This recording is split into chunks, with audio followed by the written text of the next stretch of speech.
ഞാൻ കുംഭമേള അറ്റൻഡ് ചെയ്യാൻ പോവാണ്. അത് ഇവിടെ UK നിന്നാണ് വരുന്നത്. നേരെ ഒന്നും വെളുത്തിട്ടില്ല, വെളുത്ത് വരുന്നതേ ഉള്ളൂ.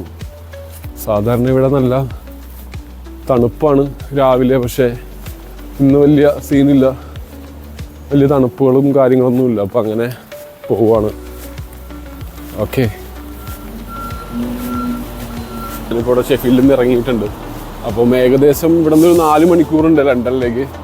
പിന്നെ ലണ്ടനിൽ നിന്ന് ജദ്ദയിൽ നിന്ന് ലക്നൗ നിന്ന് വാരണാസി. അതാണ് എൻ്റെ കറണ്ട് പ്ലാൻ. അപ്പോൾ ഒരു 10 ദിവസം നീണ്ടു നിൽക്കുന്ന ഒരു ട്രിപ്പാണ്. അപ്പോൾ എനിക്കെന്തോ മഹാകുംഭമേള മിസ് ചെയ്യാന്ന് പറഞ്ഞാൽ ഭയങ്കര ബുദ്ധിമുട്ട്.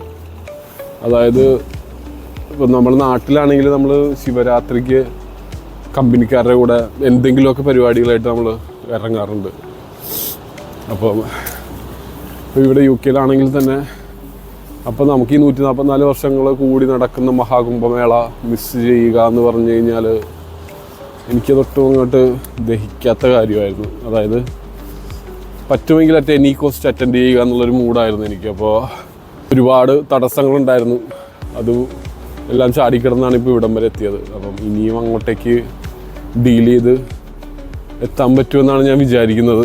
അപ്പോൾ എൻ്റെ ഈ ഒരു ട്രാവൽ ഇപ്പോൾ എന്തായാലും സോളോ ആയിട്ടുള്ള ട്രാവലാണ്. അപ്പോൾ ഇതൊന്ന് ഡോക്യുമെൻ്റ് ചെയ്യണമെന്നൊരു ആഗ്രഹം ഉണ്ടായിരുന്നു. അപ്പോൾ അതൊരു ജസ്റ്റ് ഒരു വ്ളോഗ് പോലൊരു വീഡിയോ എടുക്കുക എന്നുള്ളൊരു മൂഡിലാണ് ഞാനിപ്പം വിചാരിക്കുന്നത്.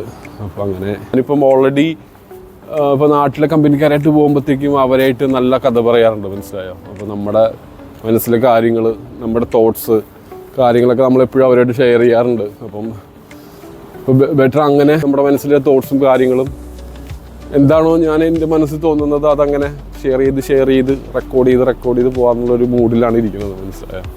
അപ്പം ലെറ്റ്സ് സീ.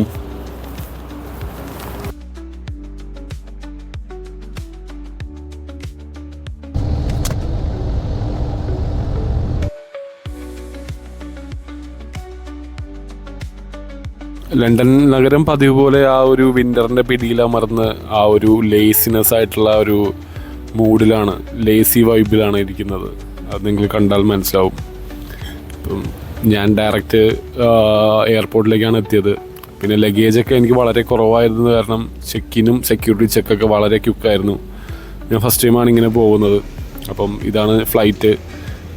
അപ്പോൾ പെട്ടെന്ന് തന്നെ നമുക്ക് ഫ്ലൈറ്റിൽ കയറാൻ പറ്റി, കാര്യങ്ങളൊക്കെ വളരെ സ്മൂത്തായിരുന്നു. സൗദിയുടെ ഫ്ലൈറ്റ് ആയിരുന്നു. ഫ്ലൈറ്റ് നല്ല സർവീസാണ്, എല്ലാം അടിപൊളിയായിരുന്നു.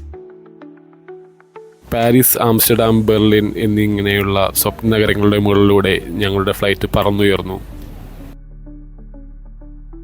എന്നെങ്കിലും പോകാനാകുമെന്ന് ഞാൻ എൻ്റെ മനസ്സിനെ മാനിഫെസ്റ്റ് ചെയ്യിപ്പിച്ചു.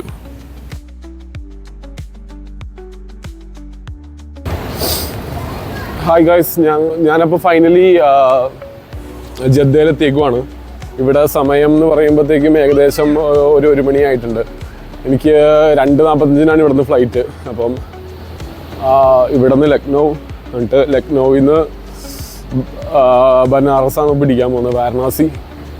അപ്പോൾ ഫ്ലൈറ്റ് നല്ല ഫ്ലൈറ്റായിരുന്നു, സൗദിയുടെ നല്ല ഫ്ലൈറ്റാണ്. അപ്പം ഇവിടെ നിന്നും സൗദിയുടെ ഫ്ലൈറ്റ് തന്നെയാണ് നമ്മുടെ കണക്ഷൻ ഫ്ലൈറ്റ്. അപ്പം നല്ലതായിരിക്കും എന്ന് വിചാരിക്കുന്നു.